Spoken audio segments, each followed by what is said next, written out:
저는 이 문학, 국어 국문학, 한국어 문학 전공자예요. 이 불교와는 별로 상관이 없어서 좀 낯설었었는데 그 당시 우리 총장님이 국문과 출신 총장이어서 그런지 저를 하루 부르더니 김 교수 당신이 가서 불교학과 불교문화연구소 사람들 좀 도와줘 그러시는 거예요. 그래서 아니 무슨 말씀을 하세요? 뭐 턱도 없는 말씀하신다고 제가 그랬더니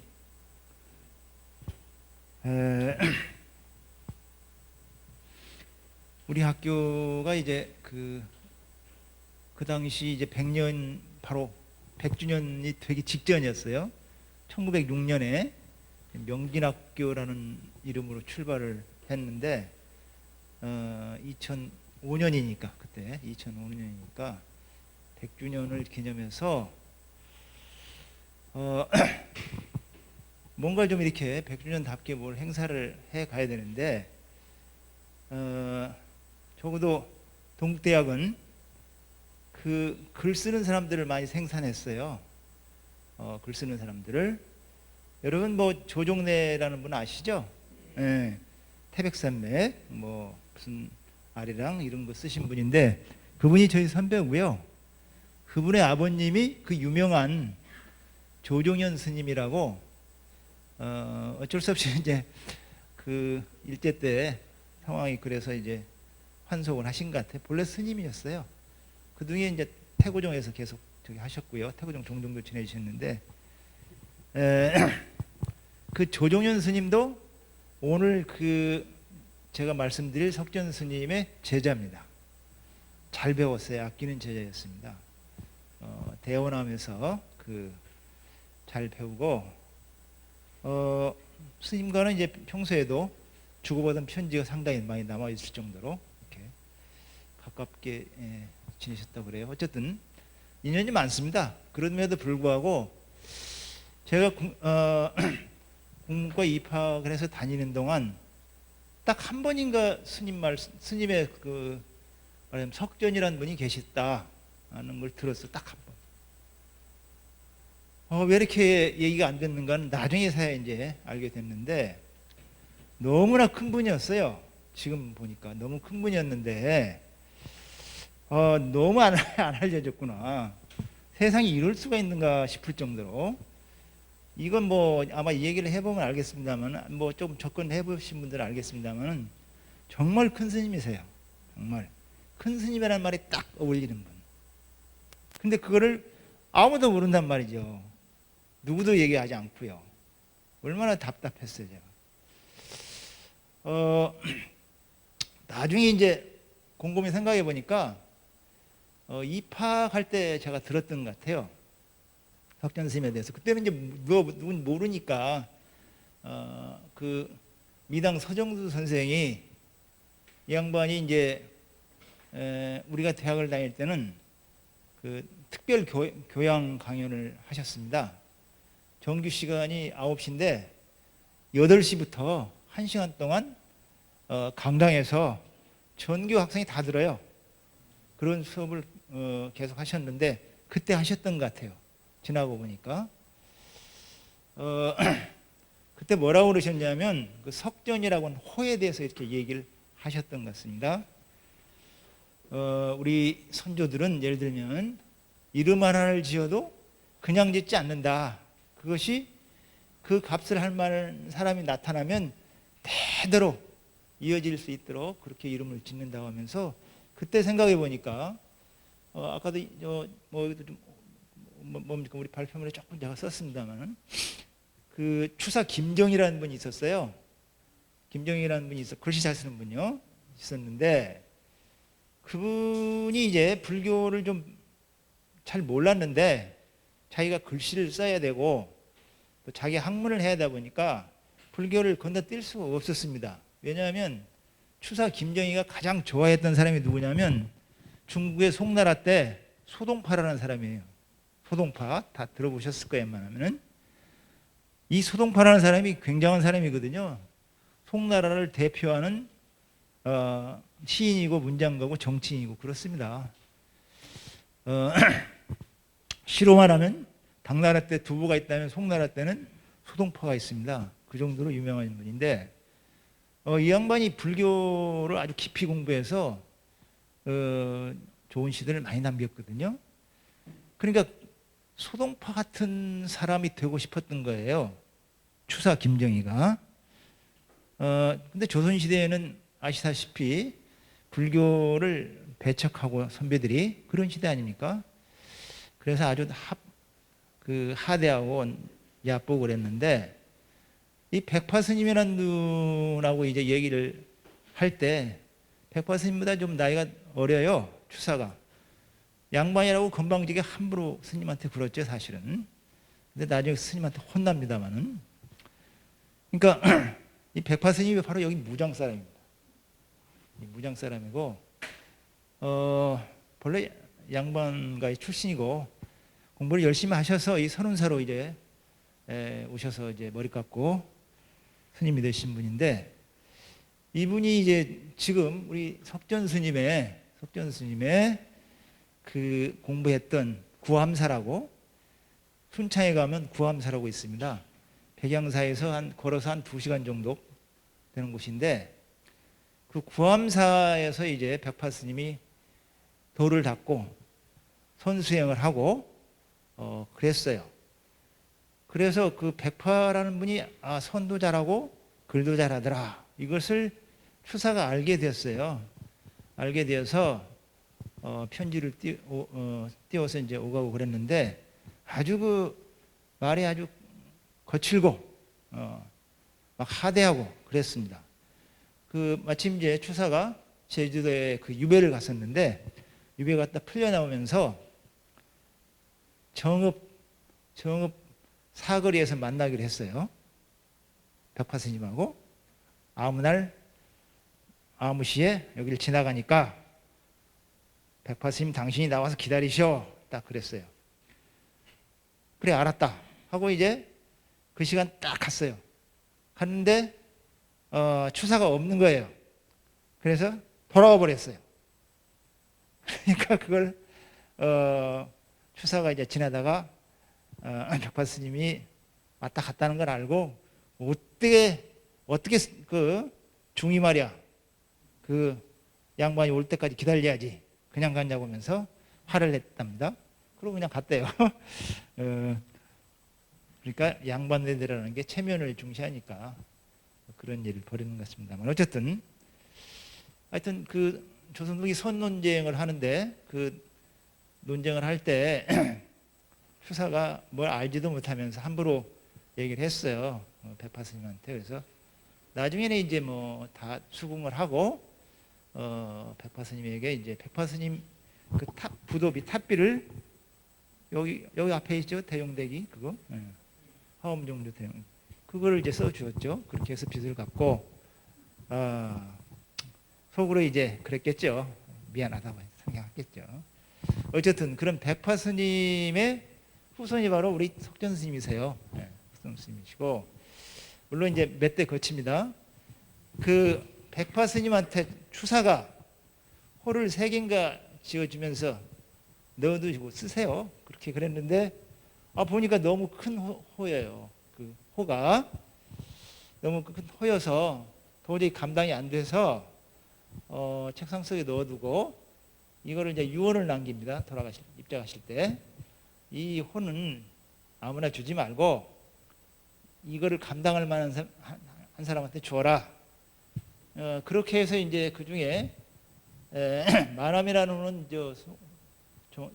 송종원 스님이라고 백양사 그분이 차지하셨고 석전이라는 호는 우리 박한현 스님한테 주어졌다고 그럽니다. 그 얘기를 들었던 것 같아요. 아까 그 서정수 선생님한테. 그래서 이제 그때는 뭐 그게 무슨 대수야 그랬는데 지금 생각해 보니까 굉장한 얘기였어요. 그리고 잃어버렸는데 이제 제가 80년대에 대학을 다녔는데 이병주라는 우리 선생님이 학교 신문에다가 이제 크게 글을 썼어요. 길게 써가지고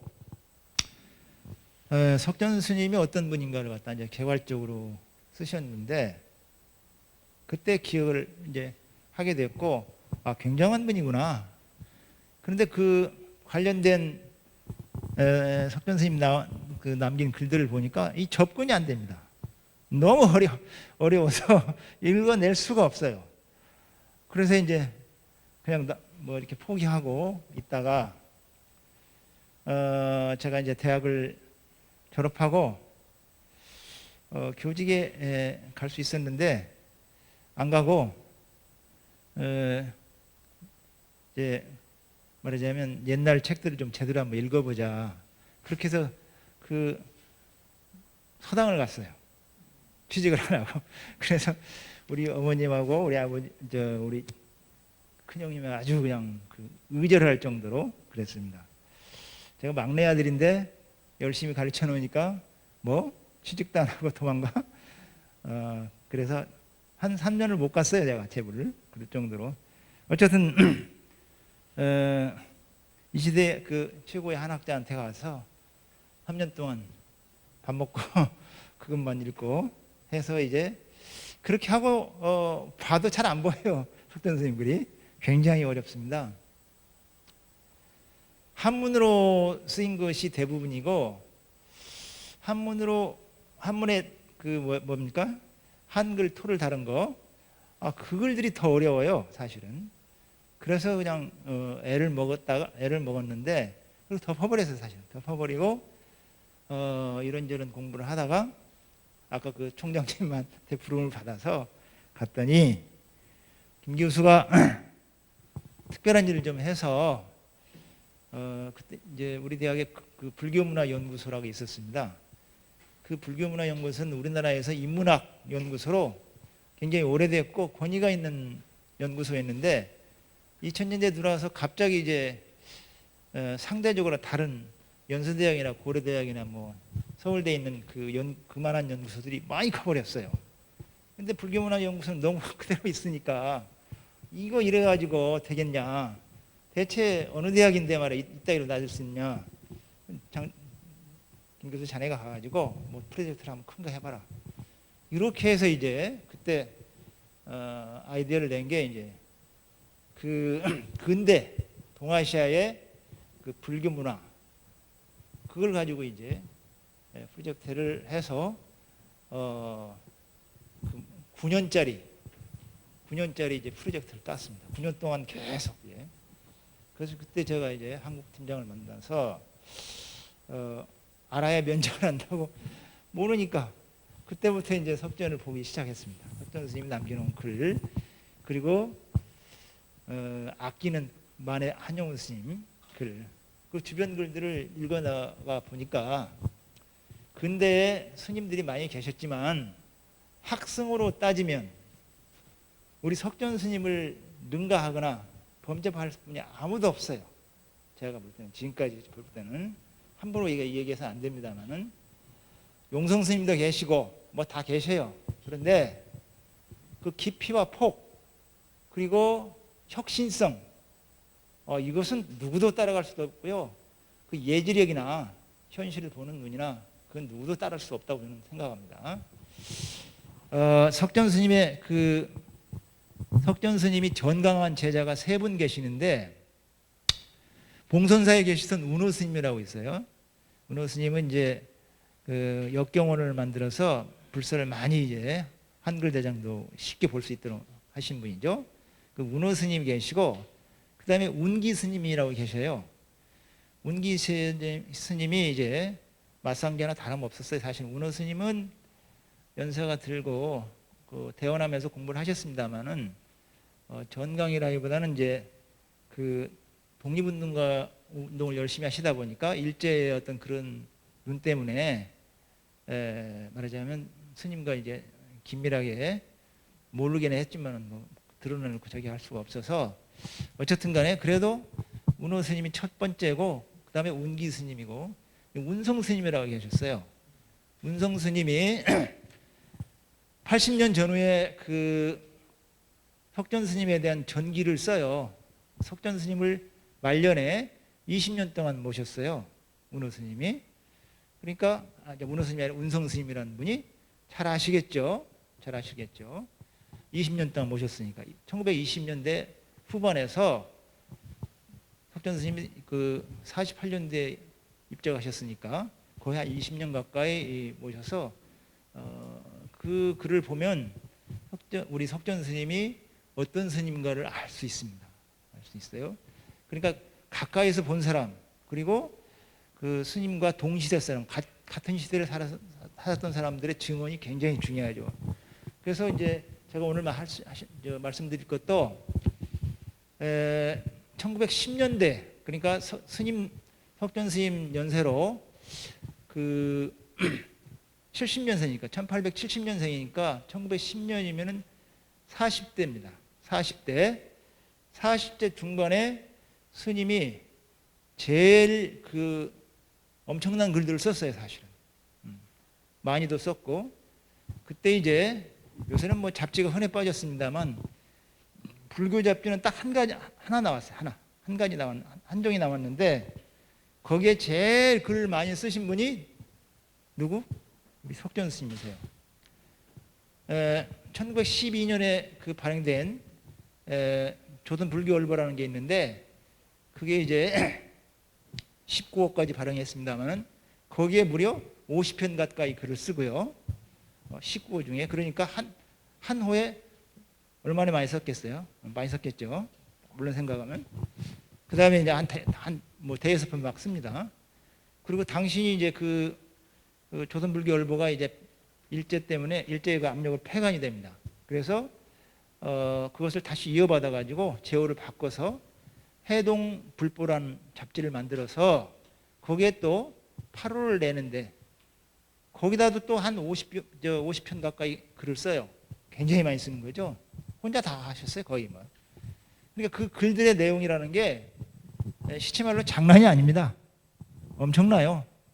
무슨 얘기냐면 스님이 그 19살에 출가를 하시는데 좋은 스승들을 많이 만나셨어요. 그 스님들은 그러니까 백양사에 그 김한응이라는 스님이 계셨어요. 율사시죠. 율하셨던 분인데 1920년대 말에 교종이 되시고 그럽니다만 백양사 문중에 대표하는 스님이셨어요. 그분한테 그 사교과라고 그래요. 사교과. 사집 사교과인데 사교과를 수료하셨고 그다음에 김경훈 스님이라고 서남사에 그 대교과를 수료하셨는데 김경훈 스님은 글씨를 아주 잘 쓰시고 도력도 높을 뿐만 아니라 워낙 글씨를 잘 써서 고종과 민비가 비단을 내려가지고 사경을 하게 했어요. 그 금강경, 하암경 사경한 것이 지금도 남아 있습니다. 서남사에 남아 있고 통도사에 그대로 남아 있습니다. 기회가 되면 꼭 그걸 보십시오. 그 글씨가 정말 기가 막혀요. 석전 스님이 아마 그런 그 굉장한 스님들한테 이제 배우고 그러셔 그런지 글씨도 잘 쓰시고 석전 스님도 그에 못지않게 써내십니다.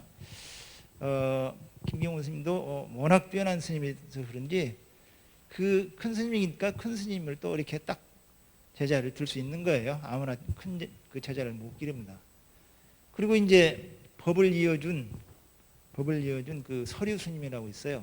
그러니까 구암사에 계셨는데 그분은 아마 제가 봐도 천재였던 것 같은데 건강이 안 좋으셔서 40대 중반에 그냥 뭐 입적하시고 마는데 그런 아마 당신의 삶을 예감하셨는지 불과 우리 그 누굽니까 석전 스님이 26살 때 그 당신의 모든 걸 다 줍니다. 불교식으로 말하면 그 계당 그러니까 더 이상 나는 이제 설법을 않고 너에게 주느라 그런 얘기죠. 계당할 수 있도록 해서 호를 이렇게 당호를 지어줘요. 그래서 지금 우리가 스님을 갖다 그 법호가 영호거든요. 영호 석조는 일반적인 호고요. 그 법호는 원래 영호당입니다. 영호당 정호가 원래 본명은 정호고 법호는 정호는 이제 말하자면 그 출가하셔서 처음 받은 그 본명이시고 그다음에 법호가 이제 말하자면 영호당이죠. 영호 큰 스님한테 잘 배웠어요. 그분들 잘 배웠는데 그 서리우 스님은 석전 스님에게 뭘 전해줬나 보니까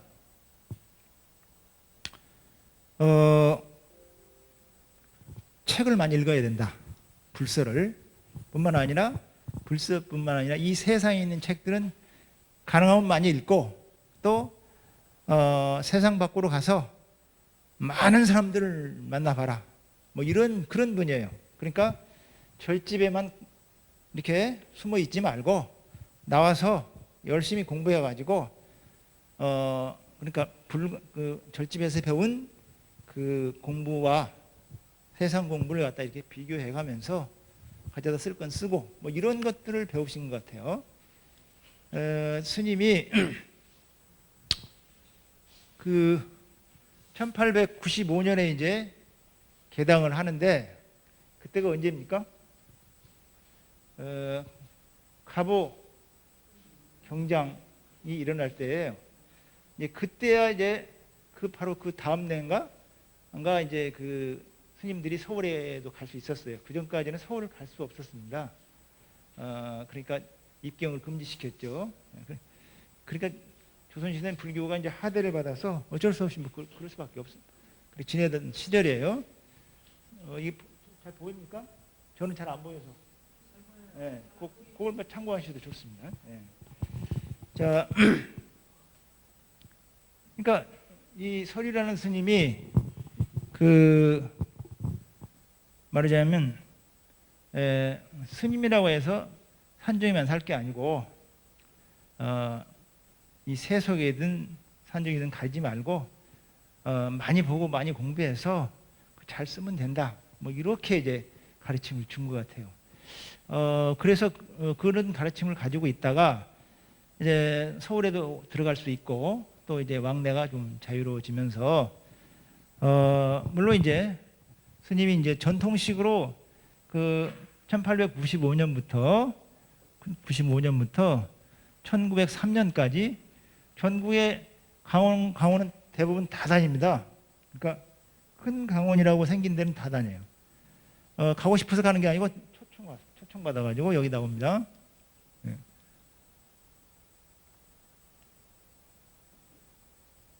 와, 안 올라가네. 네.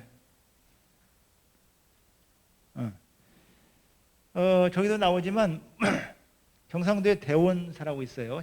지금은 비구니 스님들 절로 바뀌었습니다만은 그 대원사에서부터 시작해가지고 뭐 그 남쪽에 있는 절들이죠. 대부분 남쪽에 이제 경상도와 전라도에 있는 큰 절들 있죠. 대부분 다니면서 그 소위 이제 법회를 여는데 그 중에 이제 제가 눈에 띄는 게 뭐였냐면 함경남도 안변이라고 있어요.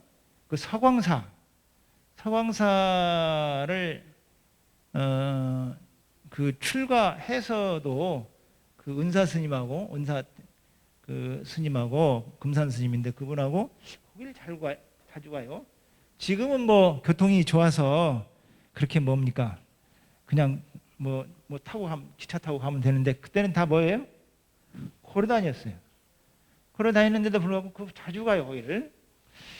근데 그 안변 서광사라는 데가 그 지리적으로 굉장히 중요한 데입니다. 원산하고 가까워요. 원산. 우리나라가 그 조선 말에 와서 그 개항을 해요. 항구를 갖다 열어서 세계 사람들과 서로 이제 무역을 하기 시작하는데 그 개항 가장 먼저 그 항구가 열린 데가 어디예요? 네? 원산입니다. 인천도 아니고 부산도 아니고 원산이에요. 원산이 많이 제일 먼저 열려가지고 러시아 놈들, 중국 사람들, 어디입니까? 저기 일본 사람들 이미 그 원산 항구를 다 차지하고 살아요. 장사치들이 와서 그들이 적당하게 이제 조선에 세금도 좀 내고 했던 것 같습니다. 그러니까 세상의 그 물정을 갖다가 거기를 통해서 좀 보지 않았나 싶어요. 조선만 있지 않고 다른 나라도 있다 하는 것을, 황둥이만 있는 게 아니라 흰둥이도 있고 시커먼 놈도 있고 키 큰 놈도 있고 키 작은 놈도 있더라. 이런 것들을 알기 시작한 것이 그쪽이 아닌가 싶은데 거기에 대한 얘기가 전혀 없어요. 사실은 제가 추측입니다. 근데 사람은 뭘 봐야 이게 바뀌거든요. 사실은 봐야 바뀐단 말인데 하여튼 원산 쪽을 이제 가서 법회도 하시고 나중에 이제 뭡니까? 그 노일 전쟁이 동해에서 일어나요. 노일 전쟁이 러시아하고 일본이 전쟁을 해서 그때 일본이 이기잖아요. 어쨌든 그 소란스러움 때문에 원산이 그 중요한 뭡니까? 전략적 기지가 되다 보니까 거기 있을 수가 없었고 이 양반이 남쪽으로 내려와서 범호사로 갑니다. 범호사 있다가 이제 다시 이제 구암사로 이제 백을 하시는 것 같은데 그 위에 행정 잘 모르겠고 적어도 1908년까지는 잘 알 수가 없어요. 스님 행적을 몇 년 사이를. 물론 이제 뭐 그때 금강산 신계사나 그 건봉사라고 있습니다. 동해안의 큰 절이죠. 그쪽에 가서 그 안거를 했다. 선방에 들어가서 안거를 했다. 뭐 그런 얘기가 있는데 그래서 그건 뭐 증명하기 쉽지 않습니다. 어쨌든 간에 그 금강산 지역에서 살았던 것 같아요. 밖으로 나오면 더 소란스럽고 하니까 그리고 이제 호남에 그쪽에 의병 활동이 굉장히 많았어요. 호남 영남에 그 1900년대 초에. 그러니까 이게 말하자면 제대로 활동하기 쉽지 않으니까 아예 산속에 들어가시지 않으셨나 그런 생각을 해요. 그런데 스님이 다시 또 세상에 대해서 생각을 하기 시작한 것은 자꾸 변한단 말입니다. 세상이 안 보려고 해도 자꾸 변해요. 변하는 그 물결이 이 절집까지 막 이렇게 들어온단 말이죠. 그 산속에. 그러니까 도대체 이게 어떻게 된 거냐 해서 이제 관심을 쓰다가 결국 이제 이 만해라는 그 한용운 스님이 그 요새 말로 하면 아주 이 영감이 발달해가지고 뭔 일이 있다면 거기 못 참습니다. 거기 가봐야 되고 이렇게 확인해야 되고 그런 분인데 우리 석점 스님도 좀 비슷한 분이었던 것 같아요. 실력으로 따지면 뭐 석점 스님 훨씬 깊이가 있고 그런데 석점 스님도 자부지가 너무 궁금한 거예요. 근데 먼저 만해 스님이 그 머리 깎은 지 얼마 되지도 않은 만해 스님이 일본을 먼저 갔다 와요. 명진학교를 먼저 들어갑니다. 먼저 들어오고 1907년에 아마 일본에 갔다 오는 것 같은데 일본에 갔다 오자마자 만해 스님이 한 게 뭐냐면 측량 강습소를 열어가지고 땅 측량하는 거 가르쳐요. 왜 그런지 아세요? 그 다 이유가 있어요. 그때 일본 애들이 우리나라 땅을 갖다가 빼앗기 위해서 토지 조사를 합니다. 측량하고. 근데 그것을 서양식으로 한단 말이죠. 우리나라식하고 우리나라 전통 방식하고 서양식하고 달라요. 우리나라는 땅의 넓이가 중요한 거 아니고 땅에서 나는 소득이 굉장히 중요해요. 그걸 중심으로 이제 땅의 그 마지기수가 이렇게 이게 정해지는데 서양식 개념은 그게 아니에요. 땅 자체가 가지고 하는 거니까. 근데 일본 놈들이 들어오더니 그런 방식으로 하면서 각자 알고 있는 자기 땅에 대한 어떤 그 크기, 규모 이게 이제 차이가 나는 거예요. 차이가 나면 일본식대로 다 빼앗아 가는 겁니다. 요게 열받아 가지고 이제 말하자면 만해 스님이 안 되겠다 싶어서 스님임에도 불구하고 이산 절집에는 다 절답들 있지 않습니까? 그거라도 지켜야 되지 않겠습니까? 그래서 강습소를 차려가지고 전국적으로 막 보고를 합니다. 보고를 해요. 아마 그 무렵에 석전 스님을 만났던 것 같은데, 왜냐하면 석전 스님도 백양사에다가 측량강습소라는 걸 만들어요. 그리고 거기 측량하는 거, 그다음에 제도, 수학 이런 것, 지리 이런 것들을 가르쳐서 서양식으로 땅에 대한 개념을 이렇게 빨리 습득할 수 있도록 해주고, 실제로 측량할 수 있도록 측량 기술을 익혀서 일본 사람들한테 땅 뺏겨서 안 되겠다, 이런 생각을 했던 것 같습니다. 여러분, 그 미당 선생님 아버지가, 미당 서정전 선생님 아주가 뭐한 분인지 아세요? 미당이 젊은 날에 애비는 종이었다, 뭐 이런 그런 식의 시를 푼 적이 있어요. 실제 종이 아니고 종 같은 역할을 했다, 그런 얘기입니다. 그 양반이 측량기사예요. 그 양반 무장사람입니다. 여기 무장사람이에요. 미당도 원래는 무장사람이에요. 그러니까 측량기사예요. 측량기사라 하면서 누구를 도와줬냐? 여기 요 김씨들 있잖아요. 동아일보 김씨들. 인천내 집안, 인천내 양아버지 동복영감을 도와준 거예요. 동복영감 옆에 가서 일을 하다 보니까 종처럼 생각이 됐겠죠, 자기 아버지가.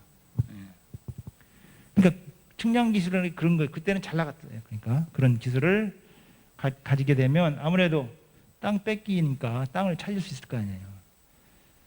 그래서 절집에서 한때 전국의 절집에서 다 측량 기술을 습득했다. 그때 선제적으로 하신 분이 만해 스님이고, 그 다음에 또 누굽니까? 박한영 스님이세요. 예.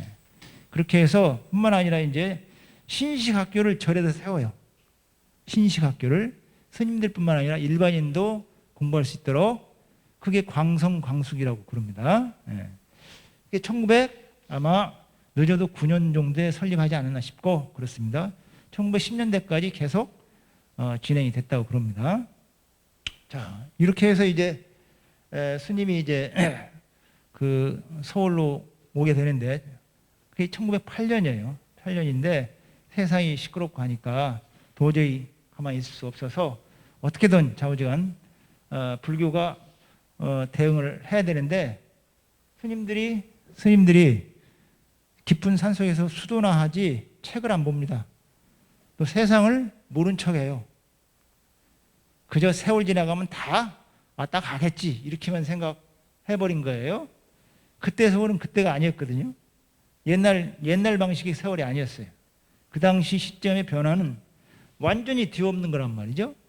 우리가 사는 방식, 이렇게 머리를 하고 옷을 입고 생각하는 방식이 완전히 바뀌어가기 시작하는 때예요. 예. 지금 여러분들 우리가 입고 있는 옷이 서양식입니까? 동양식입니까?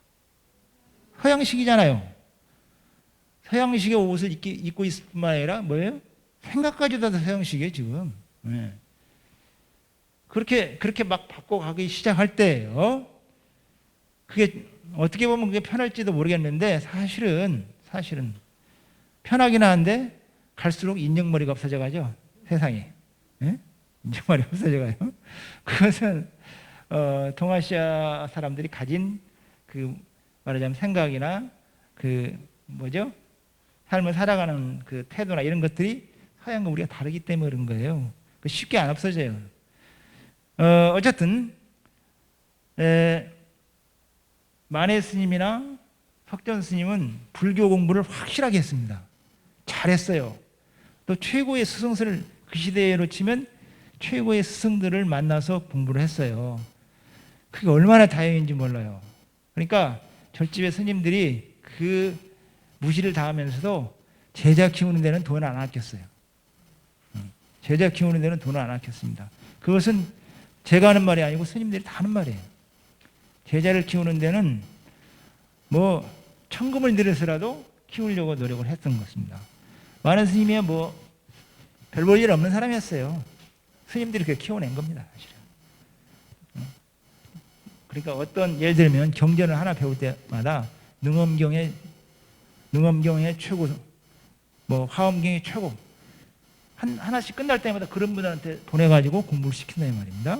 그러니까 전통적으로 아주 최고의 스승을 만나서 잘 배운 분들이 마내나 우리 박한영 스님입니다. 그런데 두 분이 또 뛰어난 건 뭐냐면, 특히 박한영 스님은 세상이 우리 한국을 어떻게 보는가, 그리고 한국 불교를 어떻게 보는가, 그거 굉장히 궁금했어요. 자기가 볼 때도 좀 이상하거든요. 불교인들 자체가 살아가는 게 참 바보 같고 지나치게 수동적이고 그렇게 살아간단 말이죠. 가장 밝은 그 가르침인 불교가 뭘 가르칩니까? 해탈이고 밝게 살라는 얘기 아닙니까? 무명을 벗어나서. 그런 종교임에도 불구하고 자꾸 산속으로 기어들어가려고 그러고 어둠침침한 그런 상황 속에 살라고 하니까 이건 아니다. 본인은 그렇게 느끼고 있는데, 과연 이 나라 말고 일본이나 중국이나 그다음에 저 유럽 사람들은 우리나라 사람들을 어떻게 볼까? 그건 굉장히 궁금할 거 아니에요. 조금 머리가 돌아가는 사람 그렇게 봐요. 그래서 책을 읽다 보니까, 그러니까 스님은 그 어려운 시절에도 중국 남쪽은 이렇게 항상 서양하고 이렇게 통하고 있었어요. 저 광저우라든가 상해나 남경 이쪽은. 그러니까 그쪽을 통해서 그 책을 사기 힘든데도 불구하고 어떻게든 돈을 만들어서 책을 사다 봤습니다. 제가 오늘 여기 점심 먹기 전에 석전 박물관 이따 가볼 겁니다만, 거기서 봤는데 좀 빠진 게 있었어요. 석선 스님 글씨가 굉장히, 그 글씨를 보면 그냥 그 스님의 어떤 정성이라고 할까? 그 반짝반짝하는 그런 게 막 보입니다. 직접 쓴 글을 보면은. 제가 몇 년 전에, 아니죠, 한 10여 년 전에 우리 학교 도서관에 그 양반이 평생 동안 4만 권을 읽었다고 그래요, 챙겨서. 4만 책. 생각이 됩니까? 상상이 안 가죠? 밥 먹고 대변 보는 일 빼놓고는 손에서 책을 놔본 적이 없다고 그럽니다. 부처님께 기도할 때하고 학생들 가르칠 때 빼고는 항상 책을 들고 다닌 거예요. 엄청나게 봤어요. 좋은 머리에 그 많은 책을 봤기 때문에. 그리고 보고 싶은 책은 어떻게든 구해서 봤는데, 10여 년 전에 제가 우리 도서관에서 이렇게 우연히 아마 짐작을 했어요. 분명히 이걸 봤을 것이다. 스님 글을 보다 보니까 중국 사람 글을 인용한 것 같은데, 그래서 보니까 중국의 뭡니까? 청대 말에 강유이라고 있어요. 강유이라는 사람이 있는데 그 호를 남해라고 그럽니다. 대사상가예요. 대사상가. 강유이가 이제 자기 그 문집을 남겼어요. 문집을 남겼는데 이 양반이 그 유럽을 갔다가 수개월에 걸쳐서 유럽을 여행을 합니다. 그래서 일기를 다 써요. 특히 이제 유럽의 그 중요한 것들은 대부분 갑니다. 그래서 특히 종교시설 같은 경우 성당이라든가 이런데 다 가서 유럽을 시찰하고 쓴 일기가 담겨있는 문집이 있어요. 그때 1914년에 나오거든요. 그걸 어떻게 그때 구해가지고 박한영 스님의 책들은 그 사인이 있습니다. 사인이 뭐냐면 머무릴 지자 있어요. 머무릴 지자. 이 머무릴 지자가 있는, 여기 안 되는구나. 머무릴 지자가 이렇게 쓰죠. 이렇게. 그 두 개를 쓰는데 지지 산방은 몇 산자에다 방방수가 쓰는 거고, 첫 번째 지자를 쓰고 그 다음에 땡땡해서 같은 글자다 그런 표시하는 건데, 그 사인 있는 책을 본 거예요. 마침 그 강유이의 그 책을 그때 구입해서 그 사인한 그 것이었는데 너무나 기가 막힌 거예요. 그 사인이. 그래서 그때 제가 사진을 찍어서 구암사 모 스님한테 보냈어요. 보라고. 왜냐하면 구암사 스님이 뭘 좀 많이 가지고 계시는데 잘 안 보여주시길래 이런 것도 있다 하고 구암사 스님께 죄송합니다. 석전 스님 관련 뭐가 좀 가지고 계신 것 같아요. 근데 한 번, 두어 번 가서 뭘 좀 뭐 있어요? 그랬더니 뭐 없습니다. 6.25 때 다 타버렸어요. 여기만 하시고 안 보여주셔서 분명히 뭐가 있을 것 같은데 하고 봤는데 안 보여줘요. 그래서 제가 분화중이 아주 그 글씨가 기가 막혀요. 석전 선생님이 그렇게 책을 많이 구해서 봤고, 상해에서 1915년이죠. 그때도 1915년에 상해에서 프랑스 사람이 불교를 좋아해서 경전을 냈습니다. 그 빈가 경전이라고 그러는데, 그거를 그 분량이 굉장히 많아요. 분량이 어느 정도 많냐면 해인사 대장경보다도 분량이 많습니다. 그걸 어떻게 해요? 그걸 사들여 왔어요. 석전 스님이 그 구암사에다가 사가지고 거기다 그걸 저장을 했습니다. 기록이 다 남아 있어요.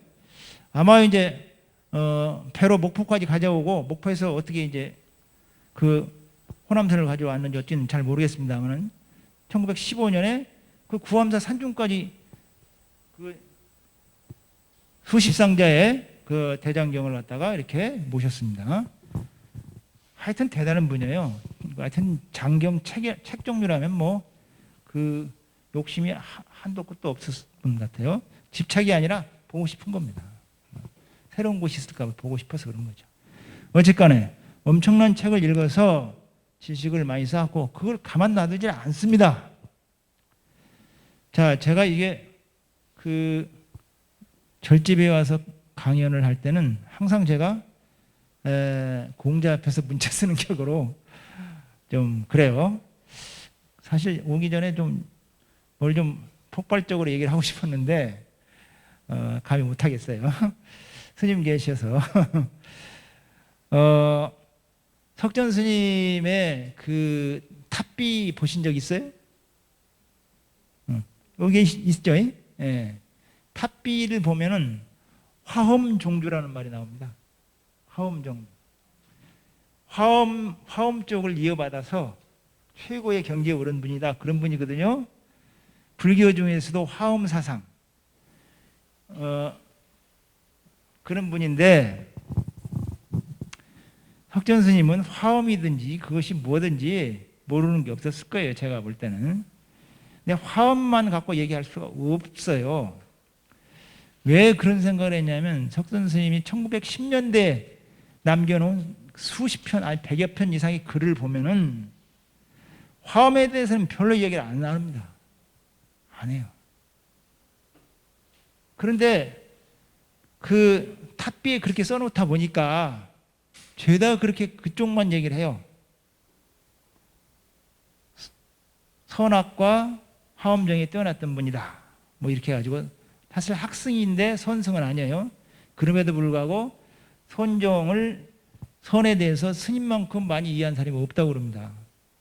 그리고 그거에 또 평소에도 하루에 2시간 이상씩을 선을 했대요. 주무시기 전에 1시간, 일어나서 2시간씩 했나 봐요. 보니까. 그건 뭐 사람들이 증명하는 바이고. 그러니까 평소에 이분은 선도 많이 아시고 책도 많이 읽고 그러셨어요. 그러니까 많이 읽고 선종을 통해서 그 많이 읽은 것들을 정리하시고 그런 과정을 거쳤던 것 같습니다. 그러면 1910년대에 그분이 뭘 했느냐? 그 많은 책들을 읽었는데 이거를 나라가 이제 망했잖아요.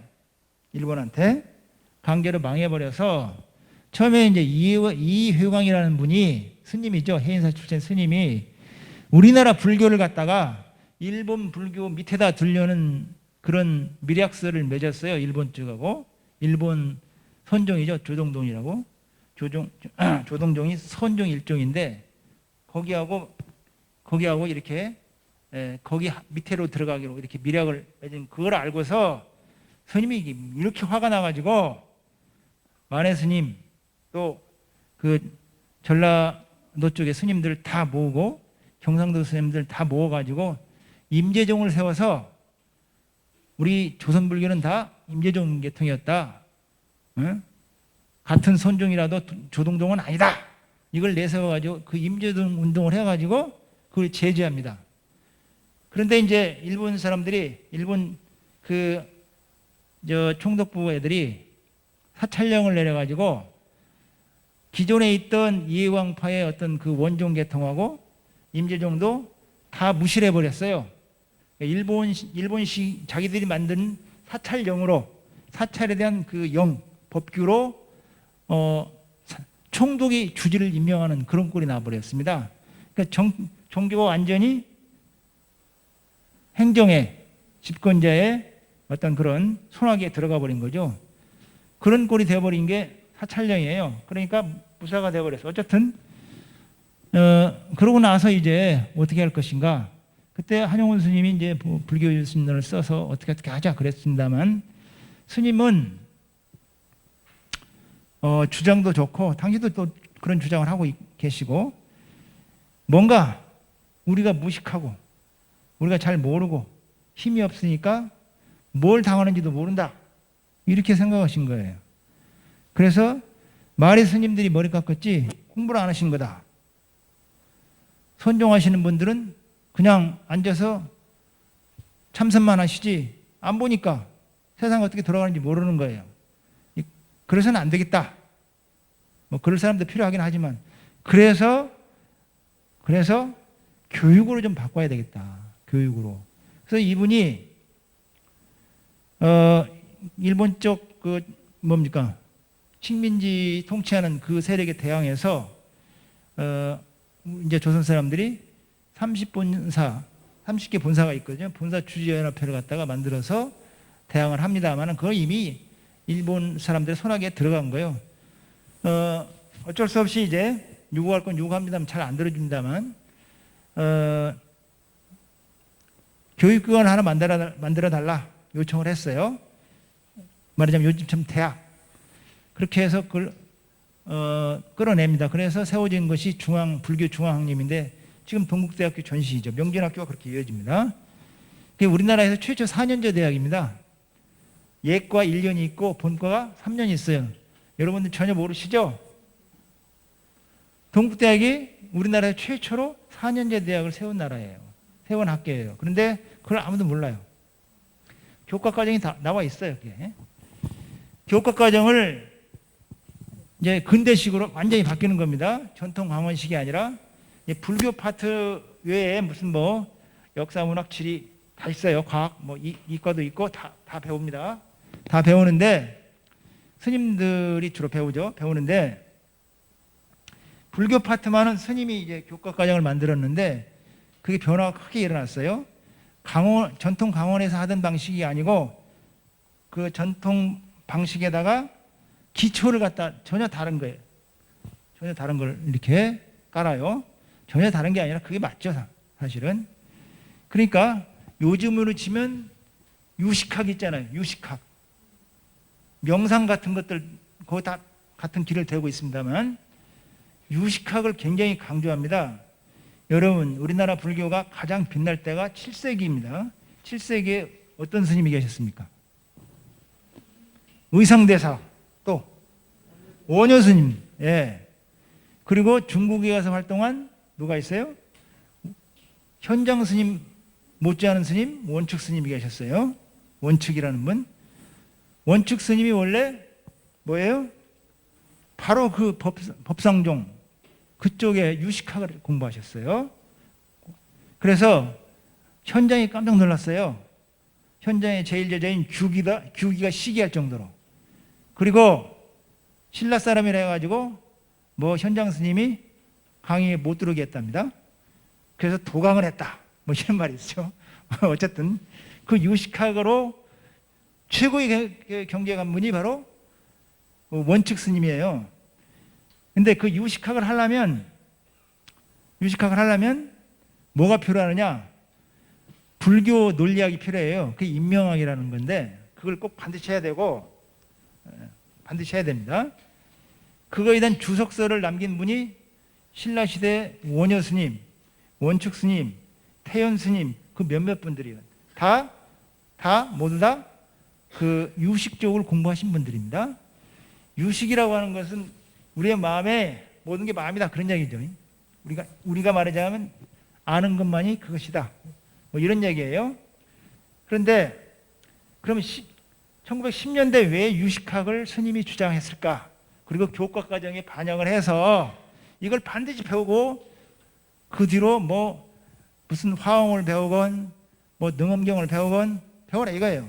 문제는 기초가 중요하다 그렇게 생각을 한 거예요. 유식학은 굉장히 그 우리의 의식에 대해서 정밀하게 알지 않으면 안 되니까 스님이 그렇게 논문을 썼어요. 뭐라고요? 불교를 배우는 자는 반야, 그러니까 성종이라고 그러죠. 반야, 그 다음에 유식, 그 다음에 선종, 이걸 다 배워야 된다. 어느 하나만 배워서는 문제가 있다 그랬어요. 반야 불교는 좋긴 좋은데 이게 허활해. 많이 비어있는 게 있어서 자칫하다가는 세상 사람들의 견해에 조금만 좀 우수한 어떤 이론을 가진 사람이 있으면 거기 딱 끄달려 간다 이거예요. 중심이 없으면 뭐예요? 우리가 중심이 없으면 금방 끄달려 가죠. 이렇게 그러듯이 그걸 안 끄달려 가려면 유식에 대해서 알아야 된다는 얘기죠. 근데 유식만 해서도 안 된다. 유식이나 반야만 해서는 자칫하면 실상과 뭐죠? 우리가 생각하는 것이 다를 수 있잖아요. 그렇게 되면 문제가 되죠. 다시 말하면 선을 통해서 반드시 체증을 할 때 그것이 진짜 말하자면 깨달음에 갈 수 있는 길이다 이렇게 생각을 해요. 그래서 스님은 세 가지를 동시에 같이 공부를 해야 된다 이걸 갖다 강력하게 주장합니다. 그래서 특히 유식에 대해서 강조를 해요. 그전엔 누구도 얘기를 안 했어요. 동아시아의 일본도 중국도 그때는 별반 얘기하지 않을 때입니다. 스님만큼. 스님과 같은 시대를 살았던 아까 얘기했던 양문회라는 사람이 중국의 유명한 거사불교 하는 분인데 그분의 제자가 유식학을 전공을 해서 그야말로 그 당시 그 20년대부터요. 스님은 10년대부터니까 한 10여 년 정도 빠르죠. 일본은 아직 생각도 안 하고. 이 정도로 스님이 선견지명이 있었고 어쨌든 불교를 잘 배우면 그 서양의 어떤 그런 인문학이라고 할까? 좀 인문학 얘기 나왔습니다만 이거는 손바닥에 그 안에 우리가 손바닥을 보는 만큼 그 가볍게 볼 수 있다 이렇게 생각을 했어요. 그러니까 오늘 제가 그 뭡니까? 예. 아 그럴까요? 근데 저쪽으로 이 박물관으로 가야 되니까 예, 조금만 더 예, 제가 10분 뒤에 지금 제가 그 오늘 사실은 유식학에 대해서 함부로 얘기했다가는 스님들한테 욕먹어요 제가. 욕먹는데 굉장히 마음을 졸이다가 결국은 안 할 수가 없어서 지금 길어져 버린 거예요. 왜냐하면 스님이 거기에 힘을 쏟았는데 아무도 얘기를 안 한다? 뭐 이상하잖아요. 이상하단 말이죠. 분명히 남아있는데 이상해요. 얼마 전에 그 우리 대학 교수가 그 임명하는 교수가 내가 10여 년 전에 그 책을 소개했었거든. 이걸 가지고 해명을 한번 해봐라 그랬는데 안 해요. 그러다가 세계 불교학대회인가 뭐가 있었어요. 얼마 전에 보름 전인가 뭐 일주일 전인가 그때 뭘 하겠다고 그 책을 저보고 좀 빌려달라고 하더라고. 그때는 언제 지금 빌려달라고 언제 어떻게 하냐고 그래가지고 뭘 하신 것 같아요. 한 것 같아요. 그러니까 당신 같은 전공자들이 이걸 이 박한영 스님이 하신 공부가 어느 정도인지 이 가늠할 수 있게끔 해줘야지. 나처럼 말이야 응? 문화가는 사람이 그거 하게 놔두면 되냐고 내가 야단을 쳤어요. 되래요. 그러니까 어쨌든 스님이 이제 그 근대 불교의 말하자면 유신의 선구자라고 제가 이름을 붙였는데 그 뒤에 보면 석고화신이라는 말이 나와요. 이 신자가 잘못되어 있어요. 신자가 새신자예요. 새신자. 새로울 신자. 스님이 옛날 걸 무시한 게 아니고 옛날 걸 잘 공부해서 씹어먹도록 해서 완전히 융합, 그러니까 말하자면 녹여가지고 새롭게 만들어야 된다. 그 얘기예요. 식구하신이란 말 누가 했어요? 누가 했습니까? 석전 스님 하신 말이에요. 누가 제가 우리 방에다 저걸 크게 제 연구실에 크게 써놨더니 누가 들어와서 보더니 누가 아니야 불교학자 그 유명한 교수예요. 우리 학교에 있는 교수가 저 선생님이 하신 말이에요. 나보고 아니야 이 사람 뭔 소리야. 석전이라는 스님이 하셨다고 그랬더니 그래요. 그래서 눈이 이렇게 커져가지고 나갔어요. 식구하신 우리가 옛날 걸 무시할 수는 없어요. 우리가 살아온 세월을 무시할 수 없습니다. 그거를 갖다가 공부를 하되 거기에 매여서는 안 되고 거기에 묶여서는 안 돼요. 그걸 완전히 지금은 지금대로 우리 삶이 또 있잖아요. 우리 삶에 유용하도록 완전히 녹여서 바꿔야 됩니다. 그게 식구하시니 그걸 주장하신 분인데 스님이 하신 일은 우선 불교를 새롭게 볼 필요가 있다. 새롭게 봐야 되는데 우리가 너무 손 쪽에 공부를 많이 하다 보니 기초가 없는 거예요. 기초가. 그래서 그 얘기예요. 어찌 보면 불교 정신을 갖다가 다시 한번 새겨야 되지 않느냐. 다른 얘기가 아닙니다. 중생이 중심이다. 그 얘기예요. 중생이 중심이다. 중생심이 굉장히 중요하다는 걸 갖다 계속 강조합니다. 중생심이 바로 불교의 핵심이다. 그게 없다면 오늘날까지 불교가 살아남았겠느냐 이 얘기입니다. 그걸 갖다가 다시 한번 되새겨야 된다 그런 얘기를 하고 있고요. 그 다음에 이제 뭐 허황된 얘기를 스님들이 가끔 많이 했어요. 그런데 특히 이제 뭐 지금도 그런 거에 우리가 휘말려 들어가는데 지금 저 나라에 저 제일 높이 있는 사람이 누구 법사한테 속아가지고 자꾸 뭐 그러고 있잖아요. 허황된 얘기에 자꾸 속아서는 안 됩니다. 실제적으로 이렇게 확인할 수 없으면 절대 속아서는 안 돼요. 알아야죠. 그러니까 일단 알아야 됩니다. 그 얘기입니다. 그러니까 불교 실학을 하자 그런 얘기예요. 그런 얘기고. 그래서 스님이 어떤 분인가 여러분들 짐작하셨을 거예요. 허투루 하는 게 하나도 없었어요. 그렇다고 이 양반이 그러면 계율에서도 최고였는데 계율에 묶여서 스님이 꼼짝도 못했냐? 안 그렇습니다. 계율에 대해서 그러니까 계율을 꼭 뭐 잘 지키는 것만이 오히려 그러니까 계율을 갖다가 계율을 넘어설 수 있는 그 정도가 돼야 된다. 계율이라고 하는 건 구속하기 위해서 있는 게 아니고 우리를 갖다가 더 크게 만들기 위해서 우리를 해탈시키기 위해서 있는 것이다. 그런 입장에 서 있는 분이 석전스님이라고 봅니다. 저는 그렇게 그 문맥을 읽었는데 모르죠. 다른 분들은 어떻게 읽었는지. 그런 얘기예요. 어느 안구석에도 스님이 빠지는 것이 하나도 없다. 제가 지금까지 본 걸로는 제가 머리가 좀 작고 틀이 작아서 잘 모르겠습니다만은 운성 스님이 그런 얘기를 했어요. 운성 스님이 어떤 얘기를 하셨냐? 석전 스님이라는 분을 처음 만났을 때 큰 산이었다고 그래요. 큰 산. 너무 큰 산이어서 그래도 아무리 큰 산이어도 하나하나 올라가면 올라갈 수 있고 하나하나 살펴보면 볼 수 있지 않겠느냐 했대요. 그렇게 마음을 먹고 시자살이를 했는데 20년간 살아도 여전히 스님은 큰 산이어서 대체 얼마나 큰지 알 수가 없다는 겁니다. 얼마나 큰지 알 수가 없다고 이렇게 말씀을 하셨어요.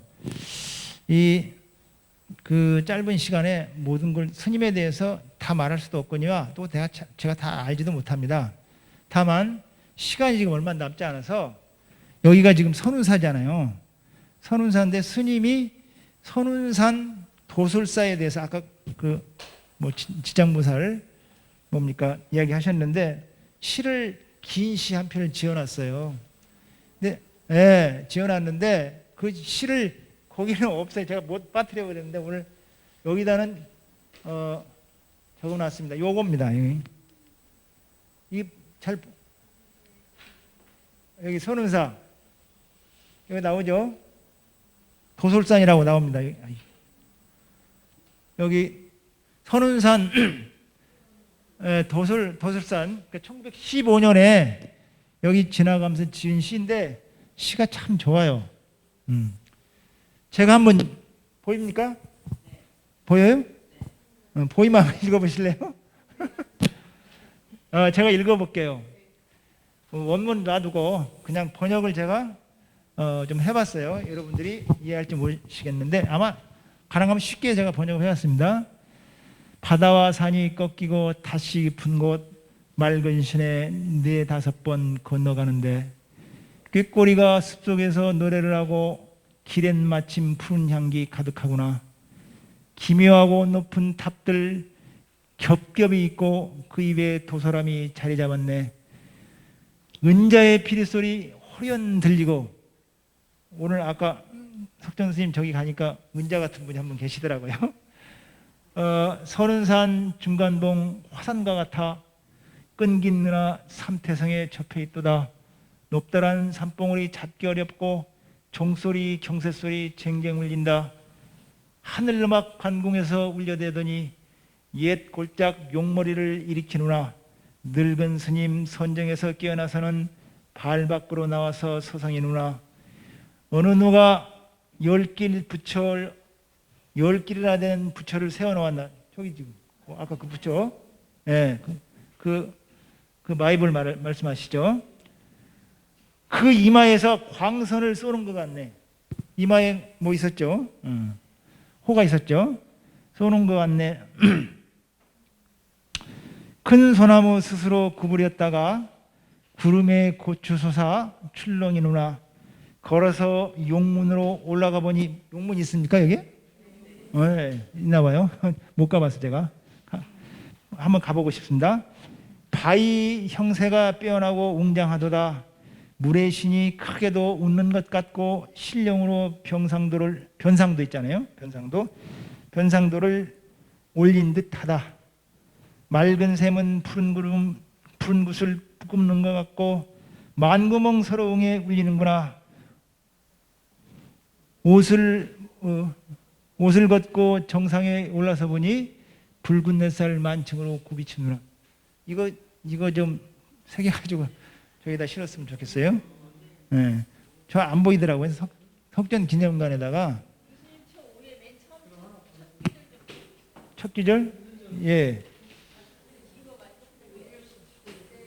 예.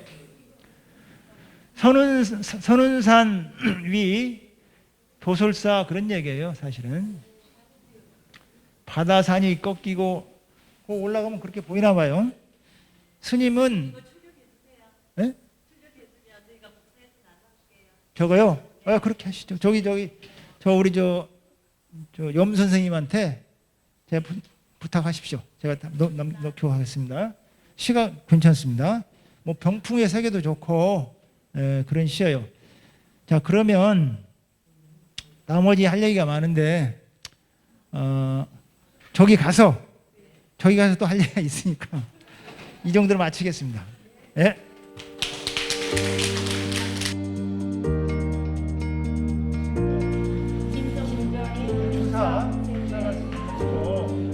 그 양반 박사기가 교과서 책에서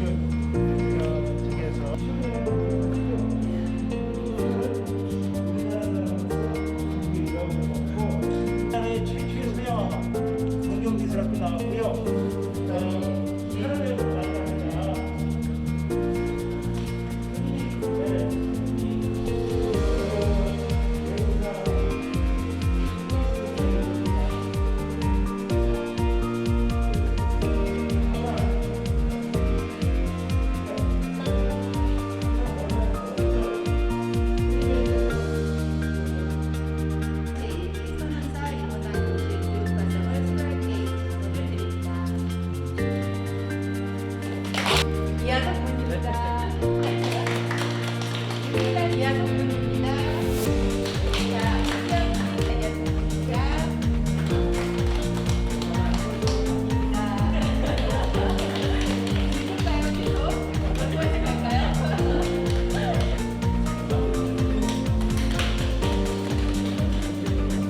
저는 개인적으로 제일 가슴 뿌듯하고 목이 메이는 그게 있습니다. 부처님 전법기인데 부처님께서 제자들을 갖다가 도를 이루고 나서 하신 말씀이 있죠.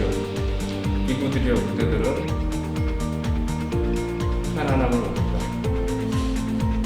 중생의 이득을 위해서, 중생의 행복을 위해서 길을 떠난다.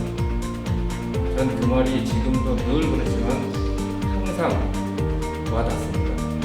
여러분들께서도 인문 배우면 끝이 없습니다. 하지만 많이 배우면 지식자인데 그거를 중생을 위해서 잘 베풀면 지혜자와 덕자가 되는 거예요. 그렇죠? 그래서 나의 손길이 얼마든지 필요한 것이 많습니다. 그 마음을 한번 내기가 어려운 것이니까 주변에 힘들고 어려운 사람들, 또 여러분들이 배운 만큼의 어떤 뜻을 앞으로도 뭐 많이 있습니다만 그런 부분을 잘 회항을 하시기를 바라겠습니다. 하나, 둘.